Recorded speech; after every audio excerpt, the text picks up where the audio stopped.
Welcome friends! Today I'm going to show you how you can take all those old CDs that you have and turn them into really pretty tiles for mosaics and for embellishing your art.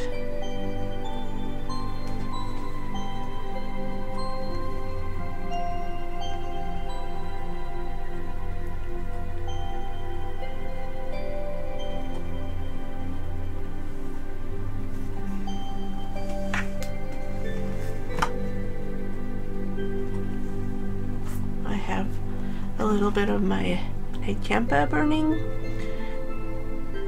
which I really like to burn incense while I create.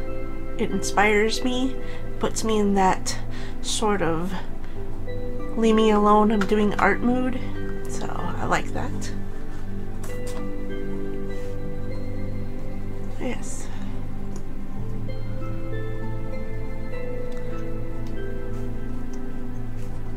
These tiles won't break.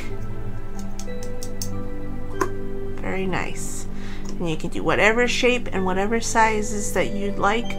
I just like making these inches because these fit in well with a lot of different projects that I can do, jewelry, and then also just for mosaics.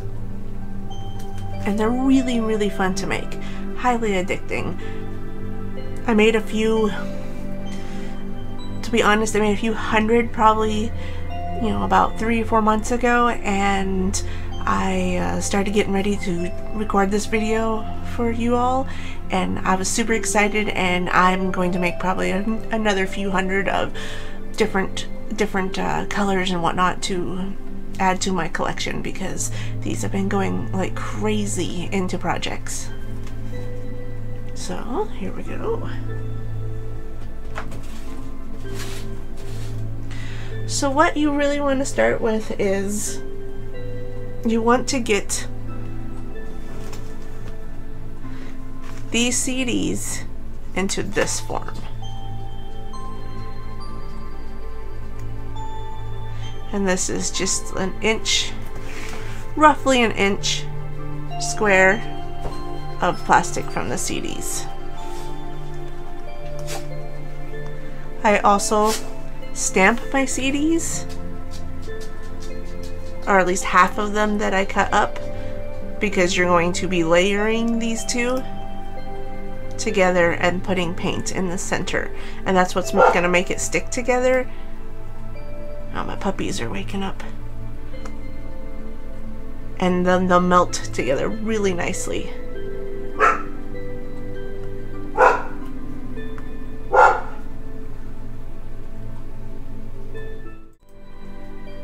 So stick around and I'm going to show you how to make these awesome CD tiles. So first, what you're going to want to do is collect CDs, old CDs. These are mostly CDRs, TDX, CDR. Yeah, most of these are the CDR Memorex brand.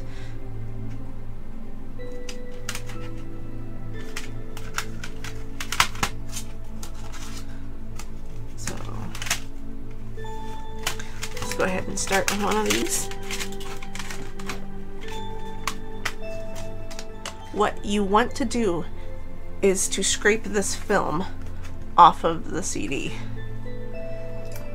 I've got a little screwdriver here.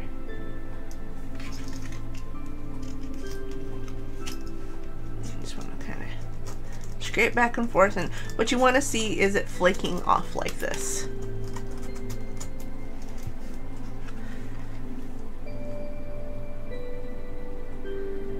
But don't worry, you don't have to do this whole CD with just this. You can use anything with a nice sharp point to it. Screwdriver, X-Acto knife. You get it to this point and you're going to get a piece of tape This is the Scotch shipping packaging tape. It's heavy duty. I tried using other types of tapes for this, but packaging tape seems to really work the best.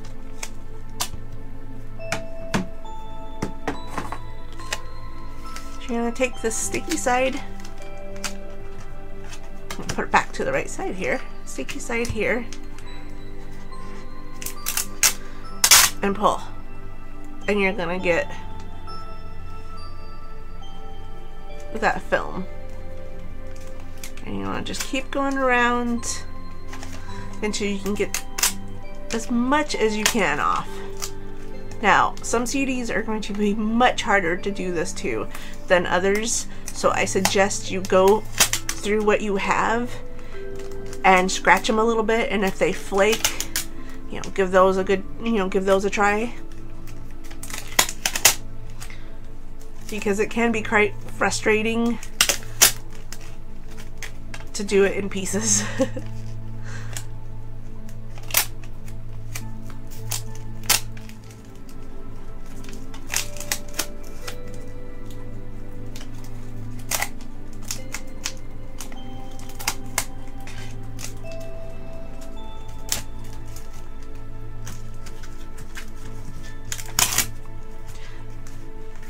And you can use a couple pieces of tape. You don't have to try to get it all onto this one piece. I must tell you that having a whole bunch of strips of this type of tape, this paper, is actually quite nice. I've been using it for a lot of my journaling and putting it in different projects.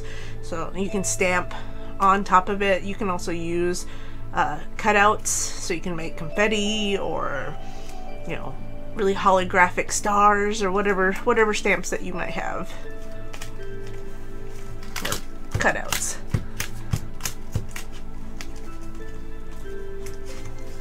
So yeah, like I was saying, try to get as much as you can off of this. It doesn't have to be perfect.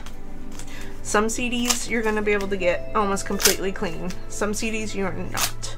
I mean, if you work at it and you have all the time in the world, you probably will, but I am not that patient.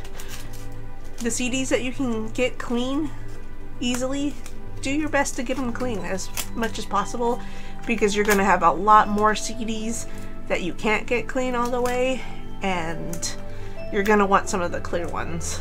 Although having some of this film on this finished product really does look quite nice. So I'm going to say that's good. Do as you wish. I've got a whole couple pages in a book now that I've been saving this up to use. You can throw it away if you'd like, but holographic, very nice. Once you have your CD cleaned off, you're going to want to go ahead and cut it into an inch squares. That way, well, that's what I like to do, is to cut it into inch squares. That way you can use them as mosaics. A lot of other things are, you know, inch square that you use for embellishments. But you can make them as you like. So I'm just going to draw in here very roughly.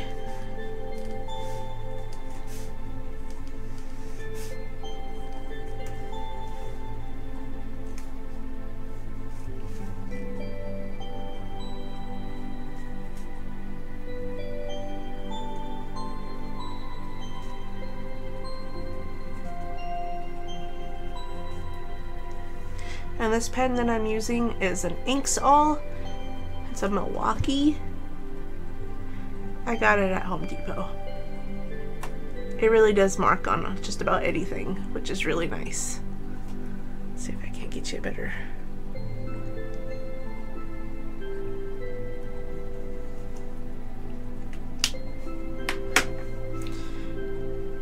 Once you have your grid on your CD, go ahead and flip it over.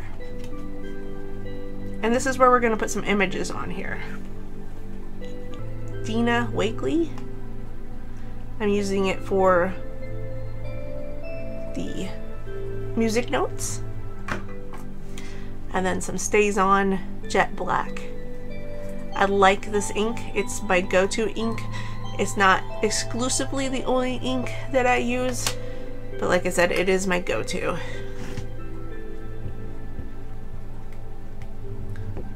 And I'm just inking the part that I'm gonna be using with the music notes.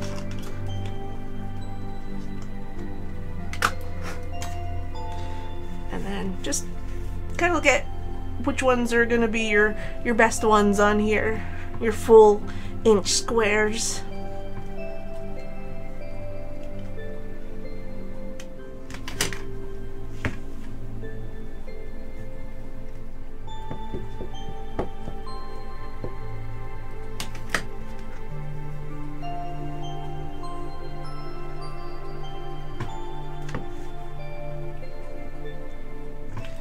Put my stamp over. I try to, when I'm doing a project, put all my things that I'm going to need to clean in one spot so I remember to clean them. Alright, so we have now some music notes.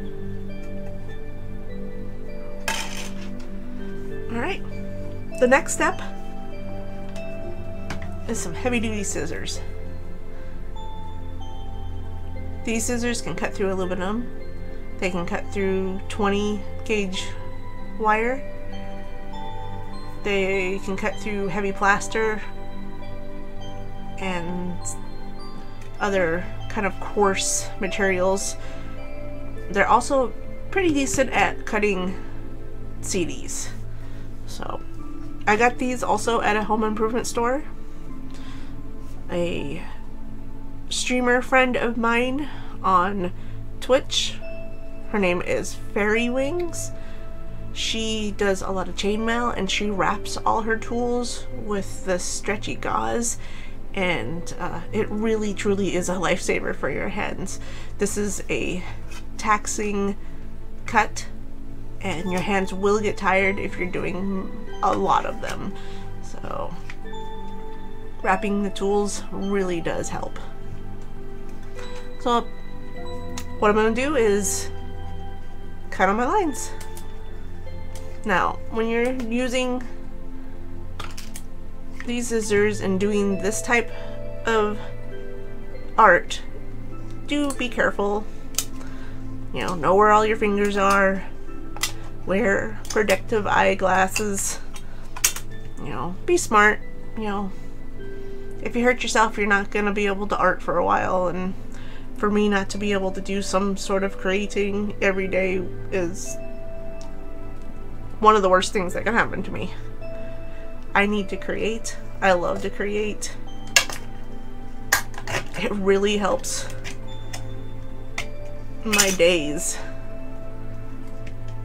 be wonderful.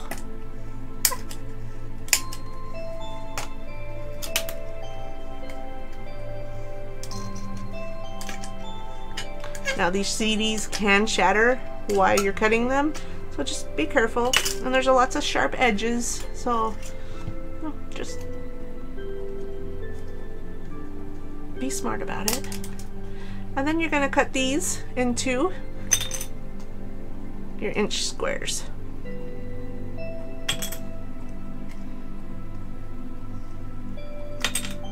Just like that. Go through, cut all these. You're gonna have a lot of little ends and odd pieces. What I do is then cut out the largest rectangle or square I can from this piece. That way I can use it to make the smaller pieces for my mosaics and for my embellishments. Right now we're just gonna work on doing some of these larger inch size ones.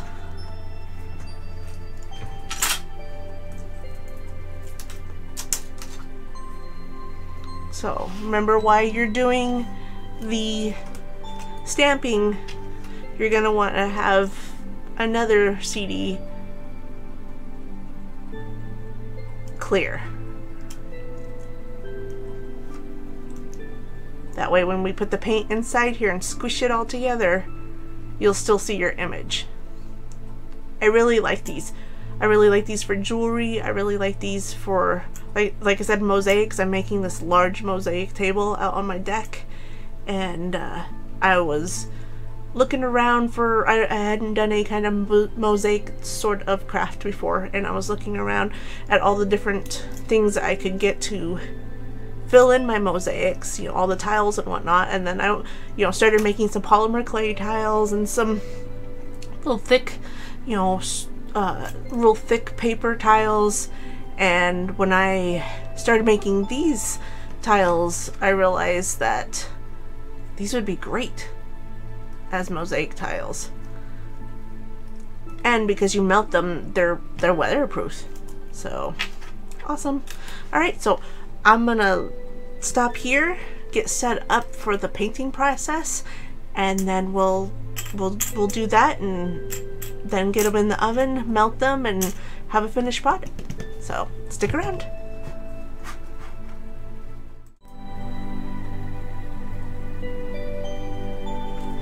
Okay, I'm ready to get painting these now.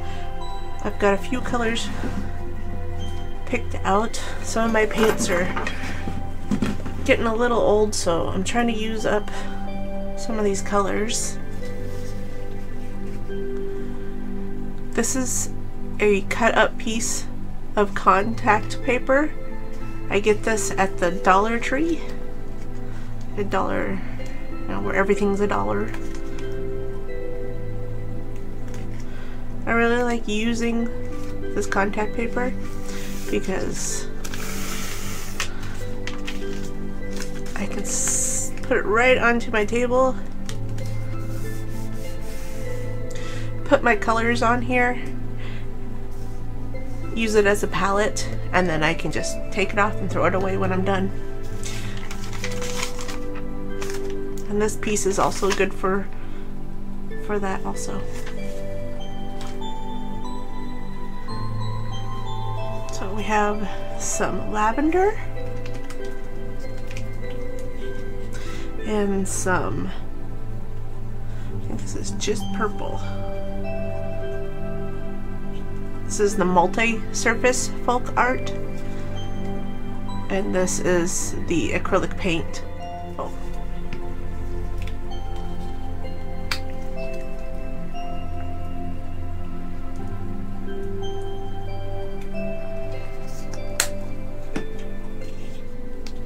This is some really old acrylic paint in burnt sienna. Folk art extreme glitter, and this is in silver.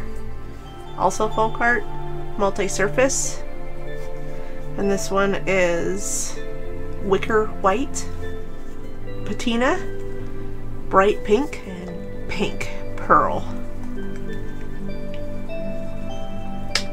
Now when I do these tiles, I do like to use a pearl or glitter or both, or you know, something along with the paint to give it that little bit of extra pop.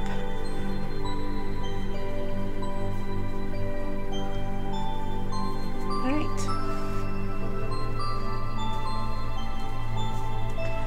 So we have these tiles here, the clear ones, and then the stamped image. So what we're going to do is find the stamped image side. We're going to place that on top of the clear. And we're going to add color right here. A good amount for such a small little tile, so that way it squishes to the edge. If it squishes out, it's okay, but if you can do it where not a whole lot squishes out, that's a little less cleanup in the end, which is nice. So we're gonna take the white here. Oh. One of my kitties is waking up underneath my table. Mr. Anubis. He's my oldest kitty right now. So you want to make sure you get your white on here,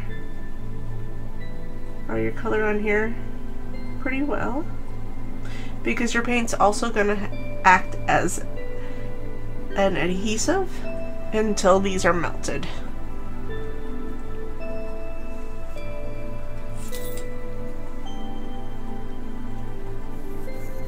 along with the white, let's do some of this purple. And you can just put it on any way you want. You can try to, you know, give it some character by spacing it out.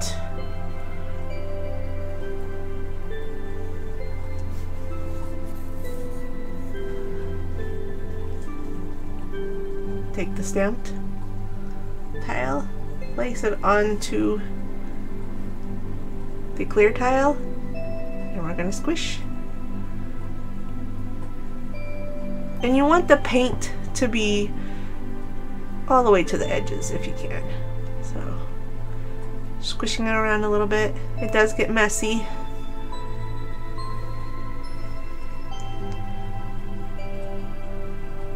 You can clean up at the end. The nice thing too is once these have been dried for a while, you can trim the edges up with those scissors, which makes it really nice finished product.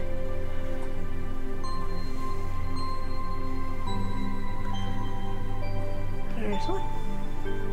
So let's continue doing that on the rest of these tiles.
One thing to keep in mind is if you're doing a project like a mosaic project, for example, you're going to want a lot of similar tiles to work with. So if you go to do a whole batch of these at a time, which is what I like to do a batch of, you know, whatever you can get out of, a few CDs, paint them and do the same color schemes on them, use the same paint.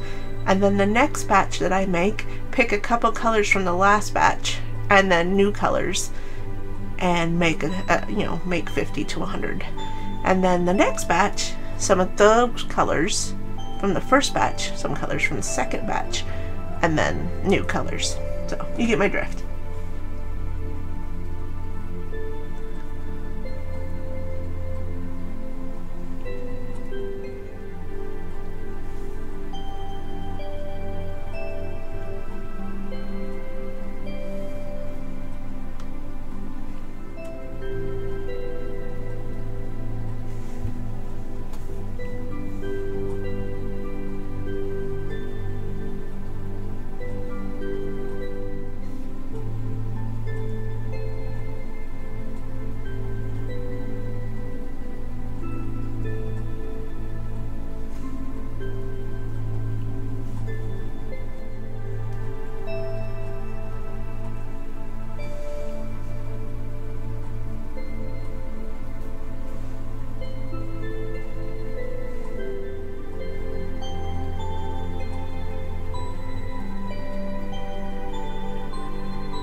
Sorry about that. I get pretty fatigued easily if I'm using my hands doing little intricate work like this. So, but good thing is that was the last one of this little group. Take a look at these.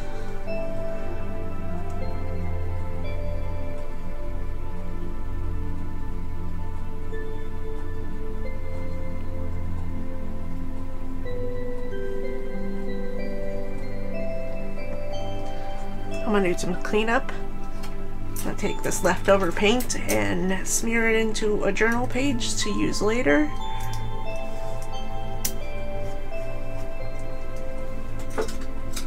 And I will be back and we'll talk about the melting process.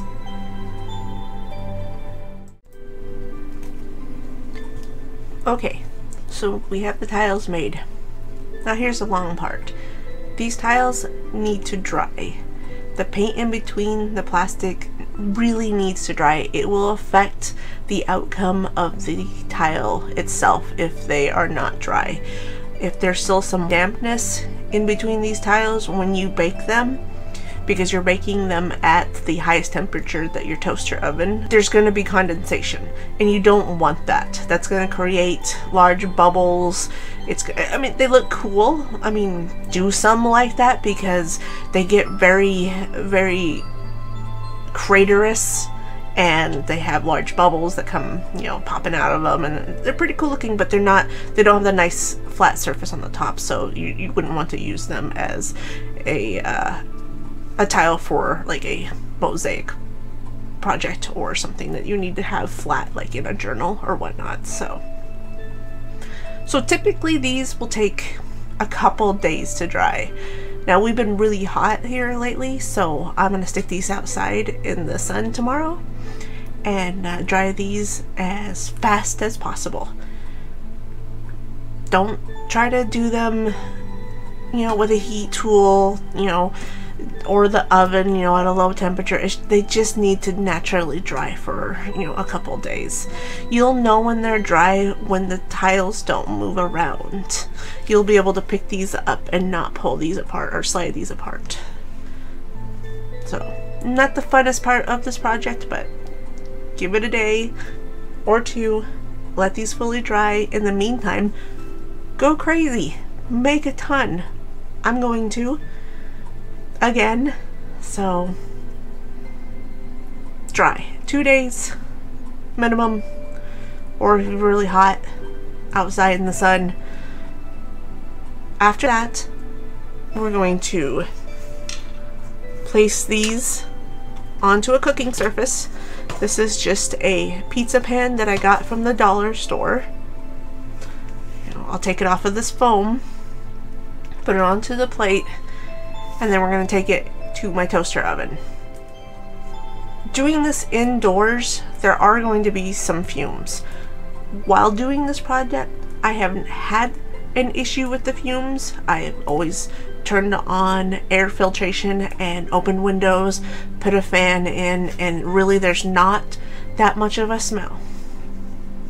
But you still are melting plastic, and I'm sure there's some sort of toxic fumes. So if you can, do this in a toaster oven and do it outside. I'm lucky enough that I can do this out in my garage. When you put them in the oven, you're going to put them at the highest temperature possible that your oven can go to. Most toaster ovens, I believe, go to 450. They're going to take some time. You're pretty sure that it's not going to be within the first 15 minutes that these are going to melt. And you have to keep an eye on them. Don't walk away. Don't have something else going on. Make sure, you can focus on this and not leave the area where they're melting, because it's a guess on your oven and how your oven temperature or holds temperature. So I'm gonna do these. The last few batches that I've done, same size, same paints, acrylics, may not be the same brand, but similar, took about 30 minutes. But I will get back to you and show you the finished tiles They really are going to be lovely. I can't wait for you to see them. Okay. So here they are, cooled off and out of the oven.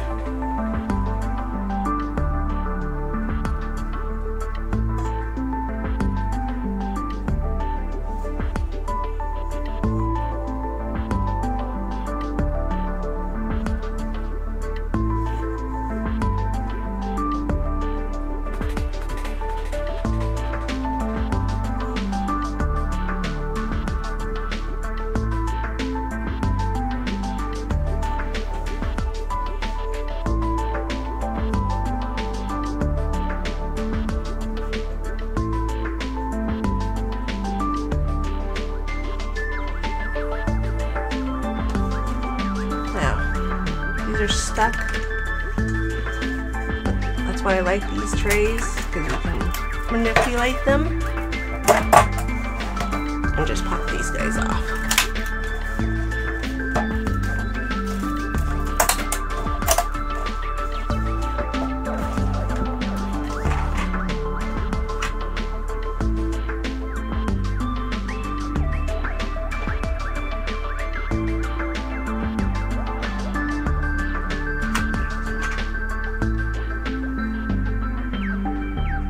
This one has a little skull on it.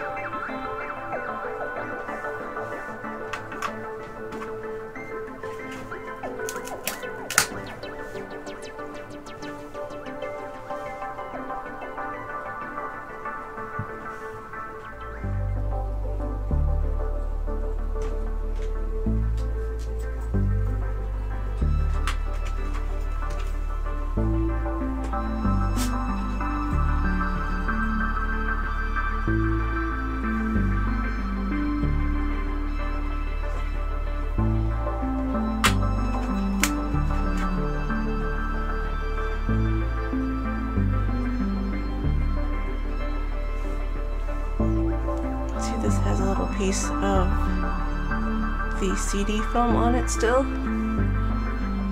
So, like I said, sometimes it does add to the piece itself.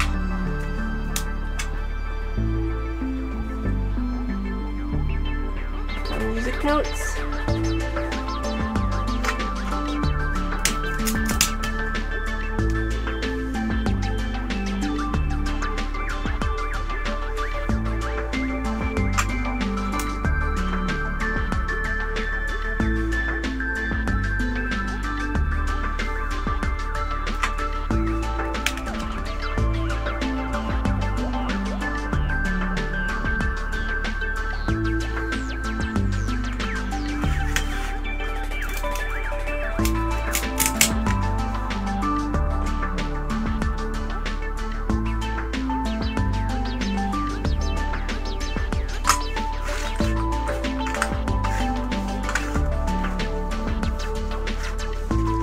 So there you have it. This batch went into the toaster oven outside at about 425, and it took about 22 minutes.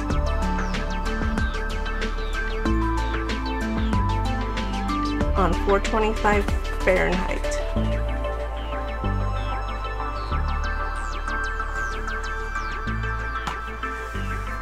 Watch closely. If they start to bubble, it means they're getting too much heat from the top of the toaster oven.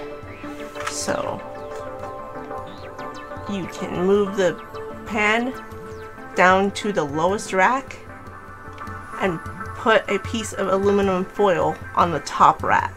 You don't want the aluminum foil to touch the tiles because it would adhere to them and it'd be there forever. Having the aluminum foil on the top rack above this pan keeps the element that's in your toaster oven from getting these too hot where they bubble up like huge bubbles with air and really distort the tile. I'm in the middle of doing a whole bunch more. I've got some drying, some almost ready to go in that I will add to the end of this video and show you the batch that I did this time. So I really hope you give this a try. They're really, really fun to make. The batches that I'm working on right now, I'm adding mica powder to them. I'm adding like aluminum foil flakes, like the glitter but the larger flakes, like this. So when I'm putting the paint on, I'm putting a little bit of the glitter on top of it, so when I smush them together you can see some of the glitter, which is really nice. The mica powder is doing the same thing, and it's making it, you know, really, really sparkle. So I'm excited to see what they look like after they're dried and melted. So there we have it. Awesome embellishments you can make from your old CDs. You can definitely clear out your old CD stash really quickly over a matter of a few months if you just get crazy and make a ton of these like I did.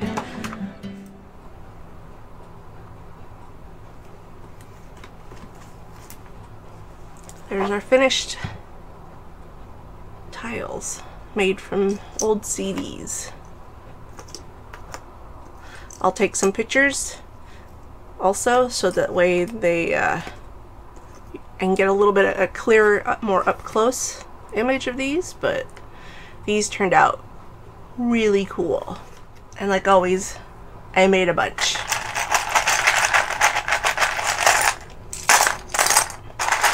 Which is good because the batch that I did a few months ago, I only have a few left. The ones that I put mica powder in turned out beautiful. I will definitely be doing that again. They did leave a little more of a odor in the air while I cooked them, and I'm thinking it must have been the mica powder. Get you nice up and close here.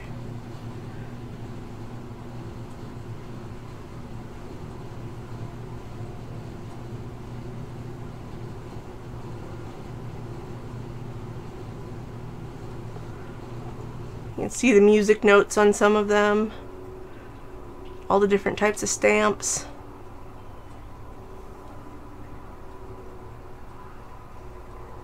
Really turned out pretty.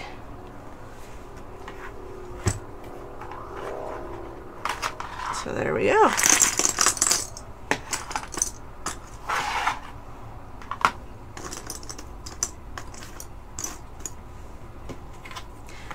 A few of them bubbled, which you're always going to have some bubbles, but they actually look really cool.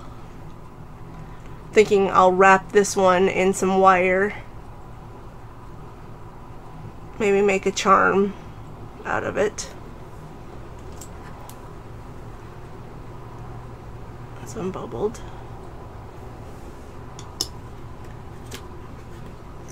This one here bubbled, but it brought the paint up along with it, so it just looks really cool.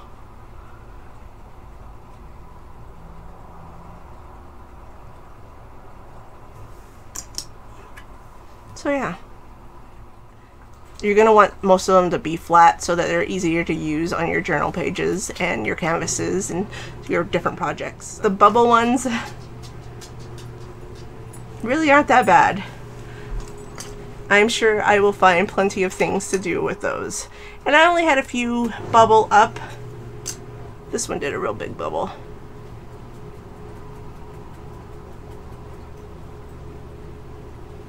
Sticking out there. Not too many of them bubbled. I did probably over 200 again this time. So on some of these I used the folk art paints, some Delusions paints. These are Delusions paints by Ranger.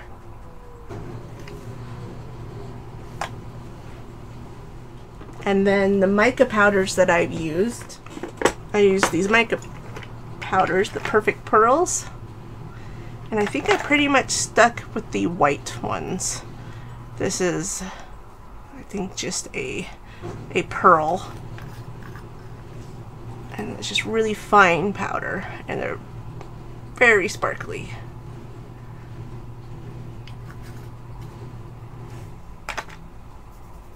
So thanks for watching, guys, and join me. I'd love to hear from you. And hit that subscribe button if you'd like to see more of this. Thanks for watching. Love and sunshine.